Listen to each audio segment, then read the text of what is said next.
Hello guys, നമ്മൾ ഇന്ന് ചെയ്യാൻ പോകുന്നത് I am not a robot എന്ന ഡ്രാമയിലെ എപ്പിസോഡ് 9 ആണ്. ഈ എപ്പിസോഡിൽ കാണിക്കുന്നത് കോണ്ടസ്റ്റ് എല്ലാം തുടങ്ങിയിരിക്കുന്നു. പക്ഷേ ജിയുടെ അടുത്തേക്ക് ഒരാളും തന്നെ വരുന്നില്ല. എല്ലാവരും മറ്റേ ഭാഗത്തേക്കായിരുന്നു പോയിരുന്നത്. ജിയ എന്താണ് ചെയ്യേണ്ടതെന്ന് ഒന്നും തന്നെ അറിയാതെ അവൾ അവിടെ നിൽക്കുകയാണ്. അവളുടെ അടുത്തേക്ക് ആരും വരാത്തതും പിന്നെ അവൾ ഒന്നും ചെയ്യാത്തതും കാണുമ്പോൾ കിം ആലോചിക്കുന്നുണ്ട്. അന്ന് ലെറ്ററിൽ എഴുതിയപ്പോൾ നല്ല പോലെയാണ് എല്ലാം പ്രസൻറ്റ് ചെയ്തത്. ഇപ്പോൾ ഇയാൾക്ക് എന്തു പറ്റിയെന്നെല്ലാം കിം ചിന്തിക്കുന്നുണ്ട്. അവിടെ സ്റ്റാളിൽ ലാമ്പ് വെച്ചിരിക്കുന്നത് കാണുന്ന ജിയുടെ ചേട്ടൻ മനസ്സിലാകുന്നുണ്ട് അത് ജിയയാണെന്ന്. ജിയുടെ ചേട്ടൻ പുറത്തേക്ക് വന്നപ്പോഴാണ് അവിടെ സയൻറ്റിസ്റ്റ് നിൽക്കുന്നത് കാണുന്നത്. അങ്ങനെ അവർ രണ്ടുപേരും സംസാരിക്കുമ്പോൾ സയൻറ്റിസ്റ്റ് പറയുന്നുണ്ട്, നിങ്ങൾ അന്ന് ചോദിച്ചില്ലായിരുന്നോ എനിക്ക് ജിയെ ഇഷ്ടമാണോ എന്ന്? അന്ന് ഞാൻ ഇല്ല എന്നാണ് പറഞ്ഞത്. പക്ഷെ ഇപ്പോൾ എനിക്ക് അവളെ ഇഷ്ടമാണ് എന്നെല്ലാം പറയുന്നുണ്ട്. അത് കേൾക്കുന്ന ജിയുടെ ചേട്ടന് വളരെയധികം സന്തോഷമാവുന്നുണ്ട്.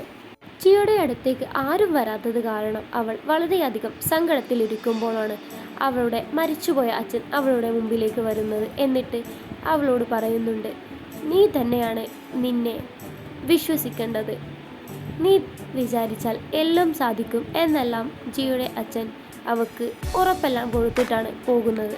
അതെല്ലാം കേട്ട് ധൈര്യം വന്ന ജിയ നല്ല പോലെ പ്രസൻ്റ് എല്ലാം ചെയ്യുന്നുണ്ട്. അത് കണ്ട് ഒരുപാട് ആളുകൾ അവളുടെ അടുത്തേക്ക് വരുന്നുമുണ്ട്. റിയും യൂച്ചോളും കൂടി എല്ലാ കണ്ടസ്റ്റൻറ്റിൻ്റെ അടുത്തേക്കും പോകുന്നുണ്ട്. അങ്ങനെ ഒരു കണ്ടസ്റ്റൻറ്റിൻ്റെ അടുത്തെത്തുമ്പോഴാണ് അവിടെ ഒരു ഡോഗിനെ കാണുന്നത്. ആ ഡോഗിനെ എടുത്ത് റീ ഒരുപാട് കളിപ്പിക്കുന്നുണ്ട്. അതെല്ലാം കണ്ട് യൂച്ചോൾ പറയുന്നുണ്ട്, പണ്ട് നിൻ്റെ പട്ടിക്കുട്ടി ചത്തുപോയപ്പോൾ നിനക്ക് വളരെയധികം വിഷമമായിരുന്നില്ലേ? ഇതെല്ലാം കേൾക്കുമ്പോൾ റീക്ക് സങ്കടമാണ് തോന്നുന്നത്. കാരണം റിയെ അത്രയ്ക്ക് ശ്രദ്ധിക്കുന്നുണ്ടല്ലോ യൂച്ചോൾ എന്നാലോചിക്കുമ്പോൾ. അങ്ങനെ അവസാനം യൂച്ചോൾ ജിയുടെ അടുത്തേക്കും വന്ന് ജിയോട് പറയുന്നുണ്ട്, നിന്നെ വിശ്വസിച്ച് എല്ലാം നല്ല പോലെ ചെയ്യ് എന്നെല്ലാം പറഞ്ഞ് യൂച്ചോൾ അവിടെ നിന്ന് പോവുകയാണ്. യൂച്ചോൾ പോകുമ്പോഴാണ് അവിടേക്ക് കിം വരുന്നത്. എന്നിട്ട് കിം ജിയോട് നല്ല പോലെ സംസാരിക്കുന്നുണ്ട്. അങ്ങനെ സംസാരിച്ച് ജിയോട് പറയുന്നുണ്ട്, നിന്റെ പോലെ ഒരു ഫ്രണ്ട് എനിക്കുമുണ്ട്, അവൾ നോൺ സ്റ്റോപ്പാണ്, എങ്ങനെ സംസാരിച്ചു കൊണ്ടേയിരിക്കും ഇതെല്ലാം പറയുന്നുണ്ട്. അപ്പോൾ അതെല്ലാം അവിടെ നിന്ന് യൂച്ചോളും കാണുന്നുണ്ടായിരുന്നു. അങ്ങനെ ലാബ് ടെസ്റ്റ് ചെയ്യാൻ വേണ്ടി കിം ജിയെ ദൂരത്തേക്ക് നിർത്തി കിം ഇവിടെ നിൽക്കുന്നുണ്ട്. എന്നിട്ട് ലാമ്പ് വർക്ക് ചെയ്യുമോ എന്ന് കിം നോക്കുന്നുണ്ട്. എന്നിട്ട് കിം ആ ലാമ്പ് തൊടുമ്പോൾ കാണുന്നത് അവിടെ നിൽക്കുന്നത് ഈ ലാമ്പ് ഉണ്ടാക്കിയ ആളായ ജിയ അല്ലായിരുന്നു, മറിച്ച് അവൻ്റെ റോബോട്ടായിരുന്നു അവൻ അവിടെ കാണുന്നത്. കിമ്മിനിപ്പോൾ റോബോട്ട് ഇല്ലാതെ ആളുകളോട് പെരുമാറാൻ സാധിക്കുമെന്ന് ഡോക്ടറെ അറിയിക്കാൻ വേണ്ടി വരുമ്പോഴാണ് കിമ്മിൻ്റെ കൈതട്ടി ഒരു മുത്തശ്ശൻ വീകുന്നത്. ആ മുത്തശ്ശനെ കിം എഴുന്നേറ്റ് നിർത്തിപ്പിക്കുന്നുണ്ട്. എന്നിട്ട് ആ മുത്തശ്ശനോട് അടുത്ത് സംസാരിക്കുന്നതും ഇതെല്ലാം കണ്ടുകൊണ്ടാണ് കിമ്മിൻ്റെ ഡോക്ടർ അങ്ങോട്ടേക്ക് വരുന്നത്. ഡോക്ടർ ഇതെല്ലാം കണ്ട് വളരെയധികം സന്തോഷത്തിലായിരുന്നു. അങ്ങനെ കിം ഡോക്ടറെ അടുത്ത് പോയി ഡോക്ടറെ കെട്ടിപ്പിടിക്കുന്നുണ്ട്. എന്നിട്ട് ഡോക്ടറോട് പറയുന്നുണ്ട്, 15 വർഷമായി ഈ അസുഖത്തിന് എന്നെ ട്രീറ്റ് ചെയ്തതിന് നിങ്ങൾക്ക് നന്ദി എന്നെല്ലാം പറയുന്നുണ്ട്. കിം ഇങ്ങനെ നിന്ന് പറയുന്നത് കൊണ്ട് ഡോക്ടർക്ക് ഒരുപാട് അത്ഭുതമാണ് തോന്നുന്നത്. എന്നിട്ട് ഡോക്ടർ കിമ്മിനെ പുറത്തേക്ക് കൊണ്ടുപോയി കിമ്മിനോട് സംസാരിക്കുന്നുണ്ട്. കിമ്മിനോട് പറയുന്നുണ്ട്, നിന്റെ രോഗമെല്ലാം ഇപ്പോൾ മാറിയിരിക്കുന്നു, ഇനിയെങ്കിലും നീ ആ റോബോട്ടിനെ ഒഴിവാക്കാൻ ശ്രമിക്കൂ എന്ന് പറയുമ്പോൾ കിം ചോദിക്കുന്നുണ്ട്, ഞാൻ എന്തിനാണ് റോബോട്ടിനെ ഒഴിവാക്കുന്നത്?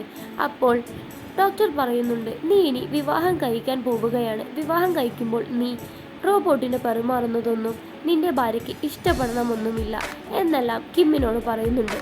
കുറച്ച് സമയത്തിന് ശേഷം കിം അവിടെ നിന്ന് പോയപ്പോഴാണ് ജിയ ഡോക്ടറെ കാണാൻ വരുന്നത്.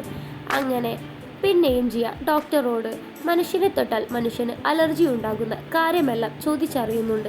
ഈ കാര്യമെല്ലാം ചോദിച്ചറിയുന്ന ഡോക്ടർക്ക് വളരെയധികം സംശയം തോന്നുന്നുണ്ട് ജിയയുടെ കാര്യത്തിൽ. ഡോക്ടർ എന്താണ് കാര്യം, തുറന്നു നീ പറയൂ എന്നെല്ലാം ജിയയോട് പറയുന്നുണ്ട്.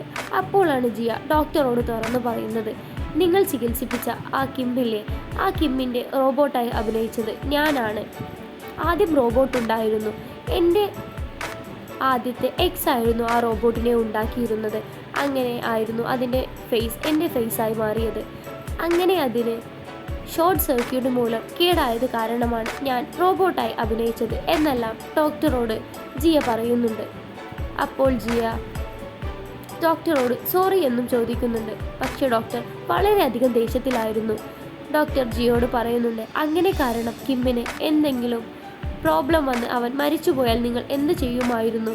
അവന് ഈ രോഗമുള്ളത് നിങ്ങൾക്കറിയില്ലേ എന്നെല്ലാം ഡോക്ടർ വളരെയധികം ജിയോട് ഷൗട്ട് ചെയ്യുന്നുണ്ട്.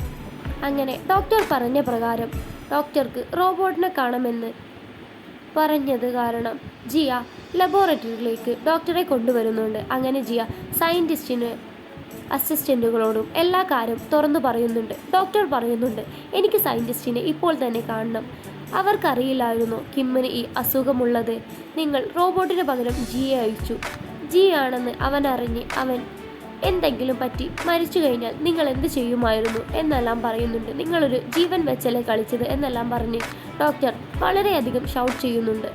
പക്ഷേ ഇതെല്ലാം നടക്കുമ്പോൾ സയൻറ്റിസ്റ്റ് കിമ്മിൻ്റെ കൂടെയായിരുന്നു. കിം സയൻറ്റിസ്റ്റിനോട് തുറന്ന് പറയുന്നുണ്ട്, എനിക്ക് ഇപ്പോൾ അത് ഒരു റോബോട്ടാണെന്നല്ല തോന്നുന്നത്, മറിച്ച് എനിക്കതിനോട് സ്നേഹമാണ് തോന്നുന്നത് എന്നെല്ലാം കിം സയൻറ്റിസ്റ്റിനോട് പറയുന്നുണ്ട്. സയൻറ്റിസ്റ്റ് ചോദിക്കുന്നുണ്ട്, നിങ്ങൾ എന്താണ് പറയുന്നത്? അത് വെറും ഒരു റോബോട്ടാണ്, അതിനൊരു ഇമോഷൻസ് ഒന്നും ഉണ്ടാകില്ല എന്ന് പറയുമ്പോൾ കിം പറയുന്നുണ്ട്, അതൊന്നും എനിക്ക് കുഴപ്പമില്ല, പക്ഷേ എനിക്ക് അതിനെ ഇപ്പോൾ വളരെയധികം ഇഷ്ടമാണ്. അതിനോടുള്ള ഫീലിങ്സ് എനിക്ക് പറഞ്ഞറിയിക്കാൻ പറ്റുന്നില്ല.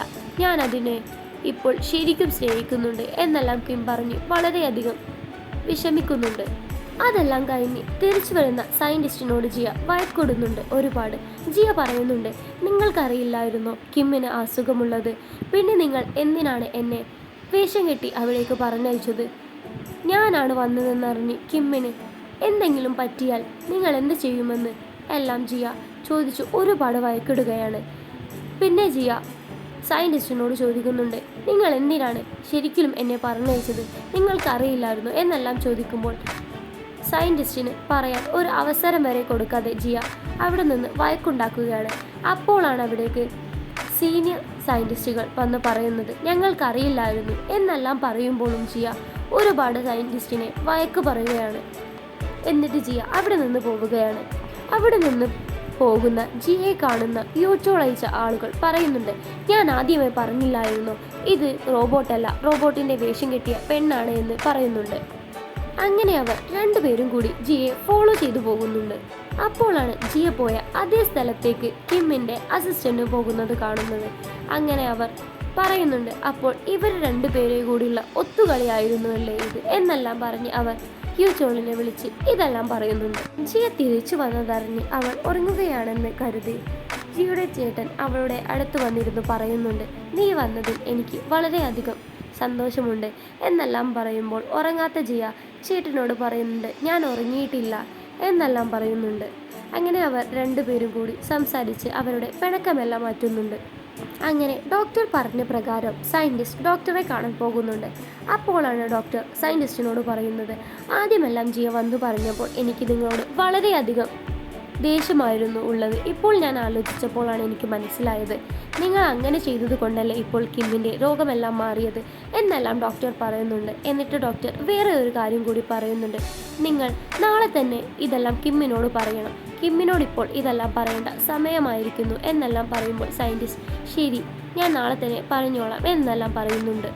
അതേസമയം ഉറങ്ങാൻ കിടക്കുന്ന കിമ്മിന് ഉറക്ക് കിട്ടാത്തത് കാരണം അവൻ റോബോട്ടിനെ കണക്ട് ചെയ്ത് റോബോട്ടിനോട് സംസാരിക്കുന്നുണ്ട്. എന്നിട്ട് റോബോട്ടിനോട് തൻ്റെ വീട്ടിലേക്ക് വരുമോ എന്ന് എല്ലാം കിം ചോദിക്കുന്നുണ്ട്. കിം വിളിച്ച പ്രകാരം റോബോട്ട് കിമ്മിൻ്റെ വീട്ടിലേക്ക് വരുന്നുണ്ട്. അപ്പോൾ കിം ഒരു മനുഷ്യനോടെന്ന പോലെ റോബോട്ടിനോട് സംസാരിക്കുന്നുണ്ട്, എനിക്ക് നിന്നെ വളരെയധികം ഇഷ്ടമാണ്, നീ അത് കിസ് ചെയ്തപ്പോഴേ എനിക്കിഷ്ടമായിരുന്നു, പക്ഷേ നീ ഒരു റോബോട്ടായത് കാരണമാണ് ഞാനത് നിഷേധിച്ചത്. എനിക്ക് നിന്നെ ഒരുപാട് ഇഷ്ടമാണ്, പക്ഷേ നമ്മൾ രണ്ടുപേരും തമ്മിൽ വളരെയധികം വ്യത്യാസമുണ്ട്. ഞാൻ എപ്പോഴും ഇങ്ങനെ ഉണ്ടാകില്ല, ഞാൻ പ്രായമാകുമ്പോഴും നീ ഇങ്ങനെ തന്നെ ഉണ്ടാകും എന്നെല്ലാം പറഞ്ഞ് കിം ഒരുപാട് കരയുന്നുണ്ട്. എന്നിട്ട് കിം റോബോട്ടിനോട് ചോദിക്കുന്നുണ്ട്, നിനക്ക് ശരിക്കും ഞാൻ ആരാണ് എന്നെല്ലാം ചോദിക്കുമ്പോൾ റോബോട്ട് പറയുന്നത്, നിങ്ങൾ എൻ്റെ മാസ്റ്ററാണ് എപ്പോഴും എന്നെല്ലാമാണ് ഏജ് 3 ആയ റോബോട്ട് കിമ്മിനോട് പറയുന്നത്. അതെല്ലാം കേട്ട കിമ്മിന് വളരെയധികം വിഷമം തോന്നുന്നുണ്ട്. അവൻ ഒരുപാട് കരയുന്നുമുണ്ട്. രാവിലെ കിമ്മിനോട് സത്യം പറയാൻ പോകുമ്പോഴാണ് ജിയെ ഡോക്ടർ വിളിച്ച് പറയുന്നത്, ഇപ്പോൾ നിങ്ങൾ അവൻ്റെ അടുത്തേക്ക് പോകണ്ട, അവൻ്റെ ഇതേ രോഗമുള്ള വിദേശത്തുള്ള ഒരാൾ അവനെ ചതിച്ചതാണ് എന്നറിഞ്ഞ് ഉടനെ നെഞ്ചുവേദന വന്ന് മരിച്ചു പോയിരിക്കുന്നു.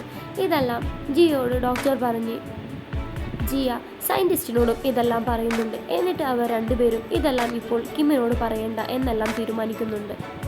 അങ്ങനെ സയൻറ്റിസ്റ്റ് നേരെ കിമ്മിൻ്റെ വീട്ടിലേക്ക് പോകുന്നുണ്ട്. എന്നിട്ട് കിമ്മിനോട് പറയുന്നുണ്ട്, നിങ്ങളുടെ ഉള്ളിലുള്ള ഈ ഇമോഷൻസ് ഒന്നും റോബോട്ടിൻ്റെ ഉള്ളിലുണ്ടാകില്ല, അത് കാരണം ഞാൻ അതിനെ റീസ്റ്റാർട്ട് ചെയ്യാൻ പോവുകയാണ് എന്നെല്ലാം കിമ്മിനോട് പറയുന്നുണ്ട്.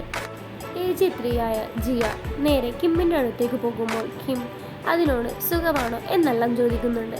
എന്നിട്ട് കിം പറയുന്നുണ്ട്, എനിക്ക് നിന്നെ വളരെയധികം ഇഷ്ടമാണ്. റേയെ ഞാൻ ഇഷ്ടപ്പെടുന്നത് അവളുടെ കത്ത് കാരണമായിരുന്നു. എനിക്ക് ആരോ എന്നുള്ള തോന്നൽ എനിക്കുണ്ടായിരുന്നു. പക്ഷേ അത് വെറുതെയുള്ളൊരു കാര്യം തന്നെയായിരുന്നു. പക്ഷെ ഇപ്പോൾ എനിക്ക് നീ ഉണ്ടെന്നുള്ള ഒരു ആശ്വാസം തന്നെ ഉണ്ടായിരുന്നു. നീ എൻ്റെ ജീവിതത്തിലേക്ക് വന്നപ്പോഴാണ് ഞാൻ സന്തോഷം എന്താണെന്ന് അറിഞ്ഞത് എന്നെല്ലാം പറഞ്ഞ് കിം ഒരുപാട് വിഷമിക്കുന്നുണ്ട്. അപ്പോൾ ഇതെല്ലാം കേട്ട ജിയ കിമ്മിനോട് പറയുന്നുണ്ട്, മാസ്റ്റർ, എൻ്റെ കഴുത്തിൻ്റെ ബാക്കിലുള്ള സ്വിച്ച് നെക്കിയാലാണ് ഞാൻ റീസ്റ്റാർട്ട് ആവുക എന്നെല്ലാം പറയുന്നുണ്ട്. ഇതെല്ലാം കേട്ട കിം അവൻ്റെ കഴുത്തിൽ നിന്ന് ആ ചെയിനൂരി ജിയോയുടെ കഴുത്തിലേക്ക് ഇട്ടുകൊടുക്കുന്നുണ്ട്. എന്നിട്ട് അവളോട് പറയുന്നുണ്ട്, ഞാൻ ആദ്യമായും അവസാനമായും യഥാർത്ഥമായി സ്നേഹിച്ചത് നിന്നെയാണ്. അത് പെണ്ണാണോ റോബോട്ടാണോ എന്നൊന്നും ഞാൻ കരുതുന്നില്ല. നിന്നെ ഞാൻ സ്നേഹിക്കുന്നുണ്ട് എന്നെല്ലാം പറയുന്നുണ്ട്. എന്നിട്ട് കിം ജിയെ ഹഗ് ചെയ്യുന്നുണ്ട്. അത് കഴിഞ്ഞ് അവൻ്റെ കൈയെടുത്ത് അവളുടെ കഴുത്തിലുള്ള ആ ബട്ടൺ നിൽക്കുന്നുണ്ട്. അപ്പോൾ റീസ്റ്റാർട്ട് എന്ന് പറയുന്നത് കേട്ട് കിം ഒരുപാട് കരയുന്നുണ്ട്. ഇതെല്ലാമാണ് I am not a robot എന്ന ഡ്രാമയിലെ എപ്പിസോഡ് 9 ഇത് വളരെ ഇമോഷണൽ ആയൊരു എപ്പിസോഡായിരുന്നു ഇത്.